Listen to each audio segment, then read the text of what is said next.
이번에는 어제 대통령의 140분간의 대국민 담화와 기자회견에 대한 여당인 국민의힘의 입장을 좀 들어보겠습니다. 국민의힘 오선 중진 권영세 의원입니다. 의원님 안녕하세요. 네, 안녕하세요. 권영세입니다. 자, 의원님 어제 140분간의 기자회견과 대국민 담화 이 시작하기 전부터 전국의 분수령이 될 수도 있다라고 이제 언론에서 평가를 하면서 지켜봤는데 일단 어제 보신 총평부터 좀 들어보죠. 예, 뭐 저는 아주 소탈하고 예. 또 아주 또 진솔하고 예. 거기다가 전체적인 톤에 있어서도 굉장히 겸손하게 아주 잘된 기자회견했다 이렇게 평가를 합니다. 예. 물론 뭐 오늘 오면서 언론도 좀 보고 예. 조금 전에 우리 전현희 의원님 얘기하시는 거 보니까 굉장히 좀 비판적이던데 언론도 좀 비판들이 제법 많더라고요. 예. 이거는 아마 지금 상황이 예. 우리 정부에 대한 지지가 그렇게 높지 않고 우리 정부와 대통령에 대해서 지금 화나신 국민들이 굉장히 많이 계시지 않습니까? 예. 그래서 아마 그런 거를 감안을 하면은 바로 이렇게 이 돌아서서 뭐 지지하고 신뢰하고 이런 쪽으로 돌아서기 힘드니까 예. 그런 반응이 있지 않나 싶은데 회견 자체는 뭐 아주 아까 말씀드렸듯이 진솔하고 소탈하고 예. 겸손한 그런 거였는데 이제 이게 계기가 돼가지고 앞으로 이제 후속 조치가 이어진다면은 예. 아마 좀 이렇게 좀 냉랭했던 우리 국민들의 마음도 좀 돌아설 수 있을 예. 거라 생각이 됩니다. 당장 어저께 이 회견 이후에 예.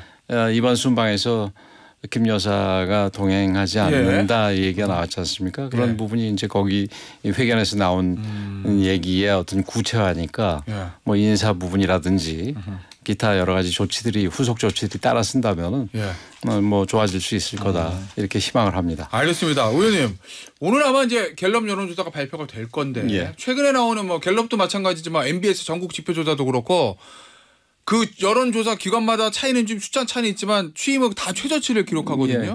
그랬었죠. 예. 뭐 저희들도 걱정을 많이 하고 있습니다. 예, 특히 갤럽 같은 경우에는 전국 평균보다도 대구 경북이 더 안 좋은데 예. 어떠세요? 오늘 발표되는 조사 또는 다음 주 조사 뭔가 어제 기자회견으로 대통령의 반등을 할 수 있을 거다 이렇게 보십니까? 아니면 좀 쉽지 않을 것 같은데. 우선 오늘 조사는 뭐 어제 그제 이렇게 조사를 했을 거 아니겠습니까? 오늘 조사 결과 발표는. 예, 화수목 이렇게 3일 하는 걸로 알고 3일 있습니다. 그러니까 그 기자회견이 제대로 반영이 안 됐을 거라고 보고 예.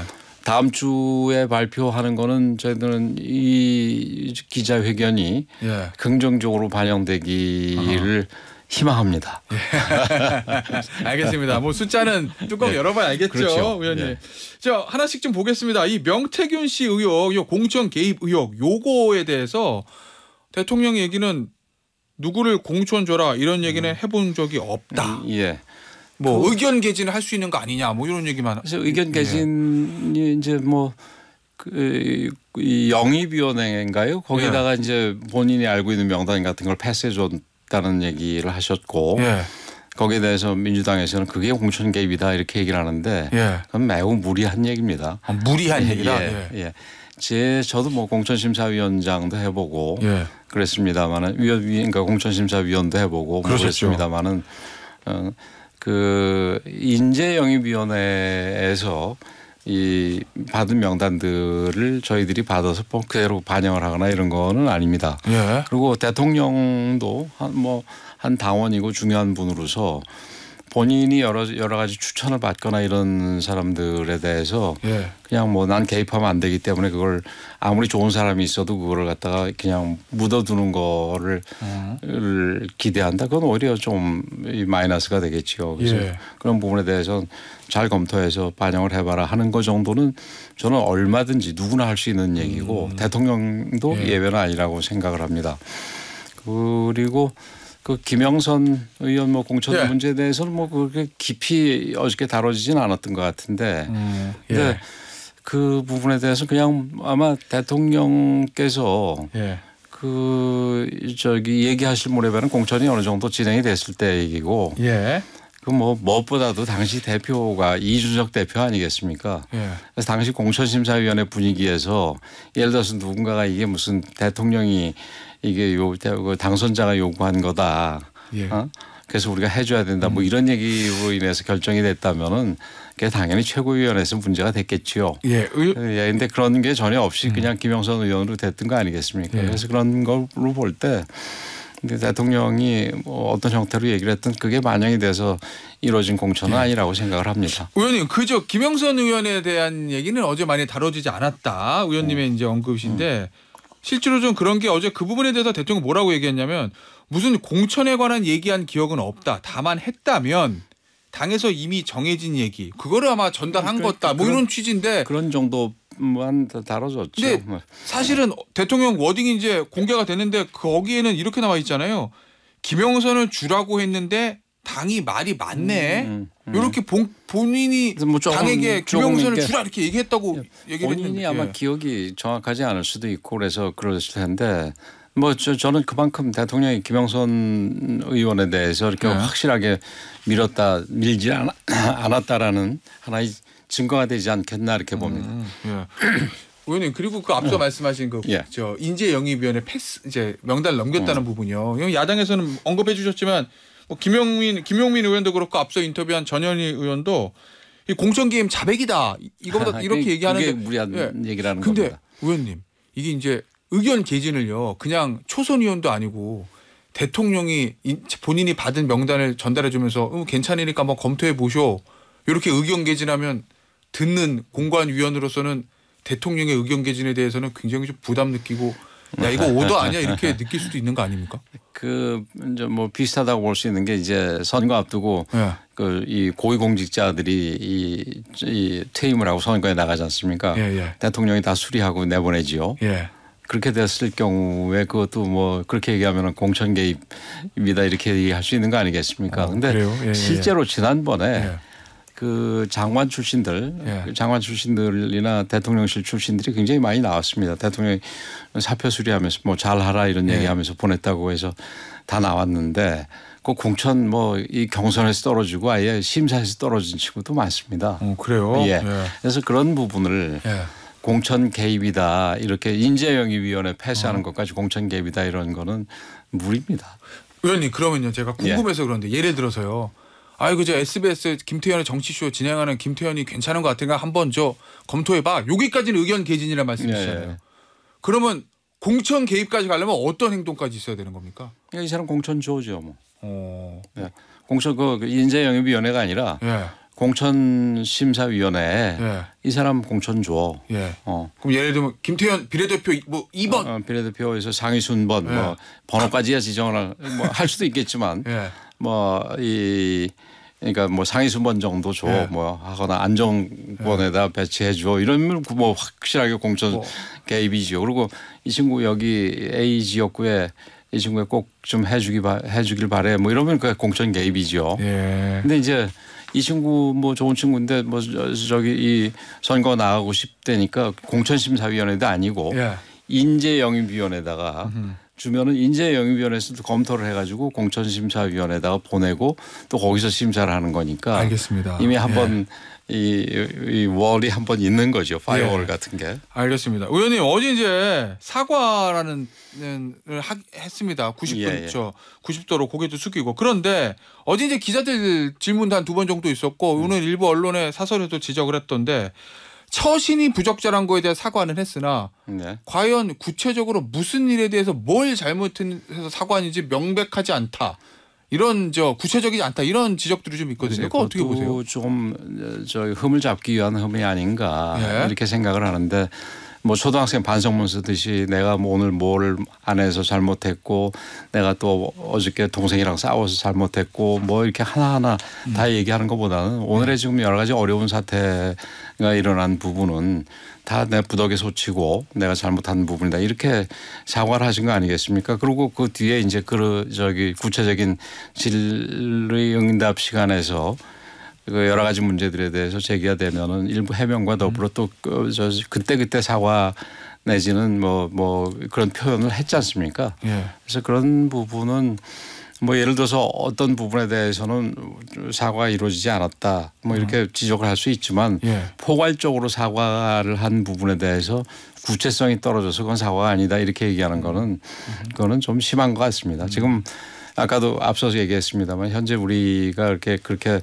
국민들로부터 이렇게 좋은 평가를 받고 있지 못하다 보니까 그 냉랭한 마음에서 우리 언론에 계시는 분들도 그렇게 좀 박한 평가를 내리는 것 같은데 뭐 우리가 또 후속 조치를 통해 가지고 더 이어나간다면은 이 계기를 이어나간다면은 지금 당장의 그런 평가에도 불구하고 뭐 조금 국민들의 냉랭한 마음이 풀려질 수 있을 거다. 또 그렇게 노력해야 된다. 이렇게 생각합니다. 알겠습니다. 자 어제 이제 김건희 여사의 국정농단, 국정 개입 의혹 이 부분에 대해서 대통령은 이제 예전에 유경수 여사가 청와대의 야당 역할을 한다. 그 얘기까지 끌어오면서 아니 이제 남편이 대통령 잘 되라고 조언하는 거 이거를 국정농단이라고 하면 국정농단에 대한 사전 국어사전을 바꿔야 된다 이렇게 답을 했는데 근데 의원님 이 야당과 일부 언론에서 제기하는 김건희 여사의 국정 개입 의혹은 이게 대통령한테 조언하는 이거를 얘기하는 게 아니라 외부에 있는 뭐 일부 인사에 대한 관여한다. 뭐 이런 부분을 지적하는 거 아니겠습니까? 그렇죠. 인사에 관여하고 이런 부분은 뭐 사실은 그 여러 가지 뭐 얘기들은 있을지 모르지만 그 확인된 건 아직 아무것도 없는 거 아니겠습니까? 구체적으로. 예. 그래서 지금 대통령은 그건 뭐 전 당연히 없다 생각을 하고 전제를 하시고 뭐 실제로 저는 뭐 거의 없다고 생각을 합니다. 뭐 거의 없다라는 그 표현한 게 제가 다 모르니까 그런 건데 없을 거라고 생각을 하고 대통령께서도 같은 생각이기 때문에 단지 대통령 김 여사가 대통령에 대해서 얘기하는 부분에 대해서 그렇게 조언하거나 아니면은 뭐 나름대로 모니터링해서 평가해 주는 부분에 대해서 그런 거는 국정 개입이라고 하면 안 된다 이런 얘기를 하신 거 아닌가 모르겠습니다. 알겠습니다. 한동훈 대표가 지금 아무 반응을 보이지 않고 있는데 그 침묵의 의미는 뭐라고 보십니까? 뭐 전 모르겠습니다. 그거는 그 한 대표 한번 여기 불러서 한번 물어보시죠. 그럴까요? 예. 알겠습니다. 자, 의원님, 요거 한번 좀 제가 질문을 드려볼게요. 얼마 전에 있었던 보도인데 이제 뉴스타파에서 보도가 있었어요. 강남의 한 화랑 사무실에 윤석열 후보의 불법 선거 사무실이 운영됐다. 이게 이제 뉴스타파 보도고 거기에 이제 이준석 당시 대표 의원이 얘기가 나오는데 당시 이준석 대표, 지금 이준석 의원의 얘기가 윤 후보에게서 여기로 오라면서 화랑 주소가 찍힌 메시지를 받았고 가려고 했더니 권영세 의원님이 바로 전화해서 오지 말라고 했다. 뭐 이렇게 이준석 의원이 밝혔거든요. 이준석 대표가 좀 그거는 좀 문제가 있습니다. 그날 상황이 어떻게 되냐면 그날이 그 왜 이준석 대표를 의총해서 막 비판을 해가지고 대통령이 그 이 중간에 들어가서 이렇게 엄지척 해가지고 그 이준석 대표와 그런 갈등을 풀고 그래서 그날 바로 그 자리에서 그 평택에 순직 소방관들 빈소가 마련된 거기를 갔던 날입니다. 1월 초에 있었던 1월 초죠. 제가 선대부처 총괄본부장이 된 직후 얘기인데 그래서 이제 이 다 같이 이준석 대표가 모는 차를 타고 그 순직 소방관 그 빈소를 찾았습니다. 근데 그 갔다 오다 보니까 밤 10시가 넘었어요. 근데 그때까지 저녁을 못 먹었습니다. 그래가지고 저녁을 어떻게 할까 그러니까 뭐 저희들도 생각을 하고 있는데 그 당시 후보 우리 대통령 그 쪽에서 그러니까 어디로 와서 거기서 우리 음식점은 다 그때 거리두기로 문 닫았으니까 거기로 와서 시켜 먹고 들어가자. 이렇게 연락이 왔어요.